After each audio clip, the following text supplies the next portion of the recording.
안녕하십니까? 9월 15일 화요일 와플터치 본문 고린도후서 7장 5절부터 16절까지입니다. 오늘 본문 읽으시기 전에 저희가 고린도후서 들어가면서 말씀드렸던 고린도후서의 배경을 다시 한번 잠깐 생각해보고 읽으시면 좋을 것 같아요.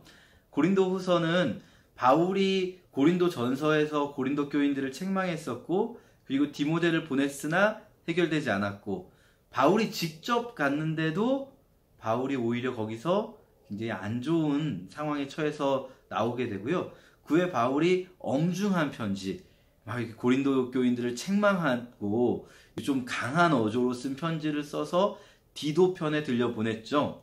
그리고 바울은 마게도냐, 이제 그리스 위에, 그리스에 있는 지역을, 지금의 그리스 지역을 아가야와 마게도냐 이렇게 두 지역으로 나눠서 생각하시면 좋습니다. 실제로는 그 사이에 다른 곳도 있지만 우리 성경의 배경으로는 주로 마게도냐와 아가야 이런 표현 많이 쓰거든요. 그리스의 남부 지역 아가야 지역의 중심 도시가 고린도와 아테네라고 할 수 있겠고요. 그리스의 북부 지역인 마게도냐 지역의 중심 도시로 빌립보나 데살로니가 같은 도시들이 있습니다. 자, 바울은 지금 고린도를 떠나 마게도냐에 있고요. 그리고 디도가 바울에게 온 거죠. 바울에게 온 디도가 이야기를 전해주는데 고린도 교인들이 바울의 편지를 받고 돌이켰다라는 걸 디도가 이야기해 줬습니다. 그 정황을 생각하시면서 바울의 오늘의 글을 읽으면 좋을 것 같습니다. 우리가 마케도니아에 갔을 때도 우리 몸이 편치 않았지만 가는 곳마다 어려움을 다 깨서 밖으로는 다툼이 있었고 안으로는 두려움이 있었다 말합니다. 마케도니아의 중심 도시 아까 말씀드렸듯이 빌립보나 데살로니가 같은 도시인데요.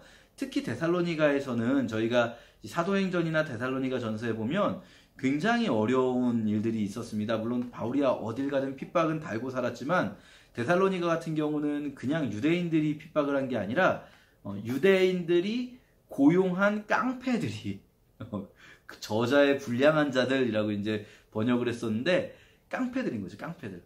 유대인들이 깡패들을 고용해서 바울과 데살로니가 교인들을 공격을 했거든요. 그러니까 굉장히 어려운 상황인 거죠. 마게도냐에서 몸이 편치 않았는데 그런데 6절 낙심한 사람을 위로하시는 하나님이 디도를 보내서 우리에게 용기를 주셨습니다. 디도가 가지고 온 소식이 너무나 용기가 되는 거죠. 실제로 바울이 처한 상황은 나아지는 것이 없고 여전히 두려울 수 있는 상황이지만 여러분 생각해 보세요. 막 이 깡패들을 동원해 가지고 공격을 하면 정말 무섭잖아요. 그런데 디도가 가져온 소식이 용기가 되고 위로가 됐다는 거예요. 어떤 소식입니까? 고린도 교인들이 드디어 그들의 잘못을 회개하는 그 상황이 되었다는 거예요. 그리고 7절 이뿐 아니라 여러분이 그를 디도를 위로해 주었다는 말을 듣고 우리도 큰 위로를 받았다는 거예요. 그러니까 디도가 갔을 때 디도도 막 그런 생각을 했겠죠. 가서 정말 대판 싸워야 될 수도 있겠구나 이런 생각을 했을 텐데 오히려 고린도 교회가 잘못을 뉘우치고 있고 바울의 상황을 듣고 디도의 상황을 들으면서 오히려 막 디도를 위로했다는 거예요. 그때 정말 어려우셨죠 막 이러면서 위로했다는 이야기를 들으니까 바울이 그 어떤 위로보다도 위로가 되었다라는 겁니다. 그래서 바울이 너무 기뻐해요. 오늘 본문은요, 사실 오늘 본문에서 바울의 감정은 굉장히 즐겁고 기쁜 거예요. 행복한 거예요. 사실 잠깐 마음이 많이 어려웠었어요. 마게도냐 지방에서 겪는 어려움 때문에 어려운 것도 있지만 이 8절에 보시면 잠시나마 그 편지가 여러분을 근심하게 한 것을 알고 후회하기도 했다라고 써요. 여기 나온 편지가 바로 엄중한 편지라는 겁니다. 디도 편에 들려보냈던 아주 격렬한 어조로 아주 그냥 뭐랄까요 강하게 책망했던 그 편지가 있거든요. 그걸 쓰고 바울 자신도 조금 후회를 하기도 했다는 거예요. 처음에는 내가 너무 세게 썼나? 내가 이러다가 그들이 혹시라도 실족하면 어떡하지? 이런 후회를 하기도 했는데 9절 지금은 오히려 기뻐합니다.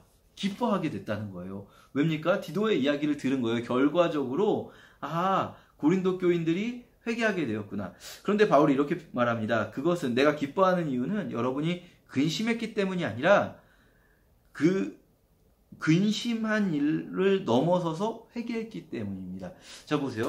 바울이 근심과 회개를 구분하고 있어요. 근심은 마음의 감정 상태라고 할 수 있죠. 감정적으로 막 이렇게 힘들어지는 거예요. 막 너무 슬퍼지기도 하고, 막 죄송스럽기도 하고, 막 이런 게 이제 근심인 거죠.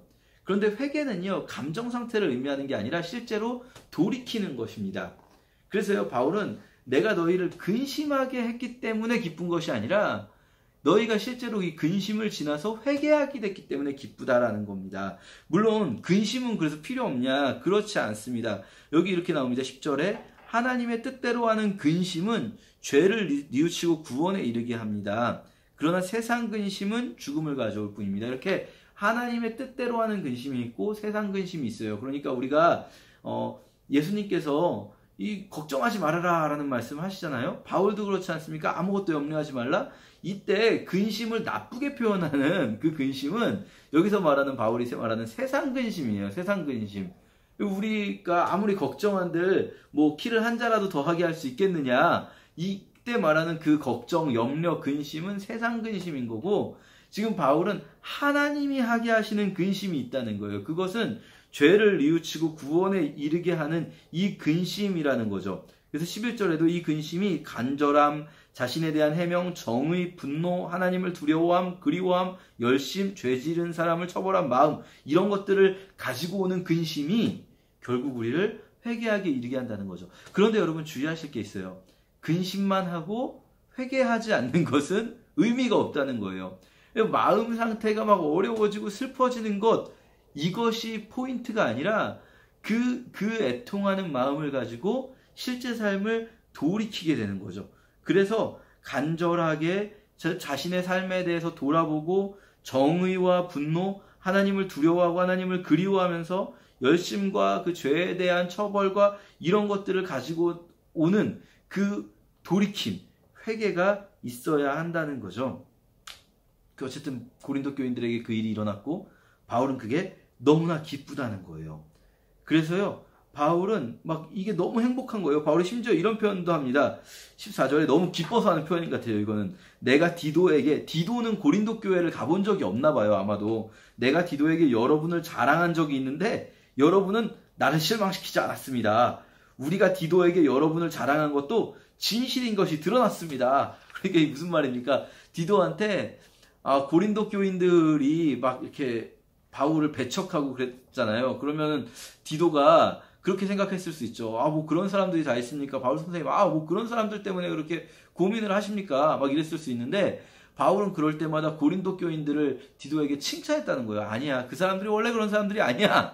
원래 나쁜 몇 명이 이렇게 들어가 있을 뿐인 거고 그 나쁜 몇 명도 잘못 알고 그러는 거지. 그 사람들이 원래 정말 얼마나 순수하고 내가 이 고린도에서 사역할 때 얼마나 행복했었는데 막 이런 식으로 이 디도한테 자랑을 했었던 거예요. 근데 사실 그런 마음이 있을 수 있죠. 막상 디도를 보내면서 디도가 가겠다고 해서 자원하는 마음으로 디도가 가게 됐는데 근데 막상 보내놓고 근데 디도가 거기서 고린도 교인들의 안 좋은 모습을 보고 실망하면 어떡하지? 뭐 이런 생각도 있었을 수 있었는데 오히려 너무 바울이 기뻐하는 거예요. 지금 제가 거짓말한 게 아니게 됐어요. 여러분의 그런 모습을 디도가 알게 됐습니다. 그러면서 바울이 너무 기뻐하는 거예요. 오늘 본문 보면요. 진짜 이런 정황을 생각하면서 보면 바울이 너무 기뻐하는 게 막 드러나요. 근데 여러분 생각해보면요. 저는 이 부분이 묵상되더라고요. 오늘. 생각해보면 바울의 상황은 맨 앞에 나온 대로 계속 지금 몸은 편치 않고 가는 곳마다 밖으로 어려움을 당해서 공격을 받는 상황인 것은 사실 변하지 않았어요. 근데 바울은 왜 이렇게 기쁩니까? 고린도 교인들 때문인 거예요. 바울의 마음에 정말 큰 기쁨을 준 거죠.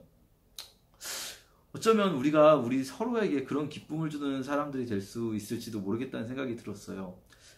지금 우리는 굉장히 어려운 시간을 보내고 있지만 우리는 코로나로 또 뭐 여러 가지 태풍과 재해들로 굉장히 힘든 시간을 보내고 있지만 우리 서로에게 뭐 교회도 요즘에 안 좋은 모습만 보이는 것 같아서 너무 안타까운데 그런데 그래도 하나님 앞에 바르게 서고자 노력하는 그리스도인들의 이야기를 들을 때 정말 기쁜 마음이 정말 행복한 마음이 들거든요. 그래서 제가 참 묵상해 봤습니다. 나를 보고 누군가가 그렇게 위로와 기쁨을 얻을 수 있을까? 나의 삶이 누군가에게 그렇게 지금 힘든 상황 속에서 내가 막 그 상황을 다 해결해 줄 능력은 없지만 기쁨이 되는 사람이었으면 좋겠다 묵상해 보았습니다. 여러분도 오늘 하루 그렇게 하나님의 기쁨이 되고 우리의 형제자매들과 이웃들에게 기쁨이 되시는 여러분 되시기를 축복합니다. 감사합니다.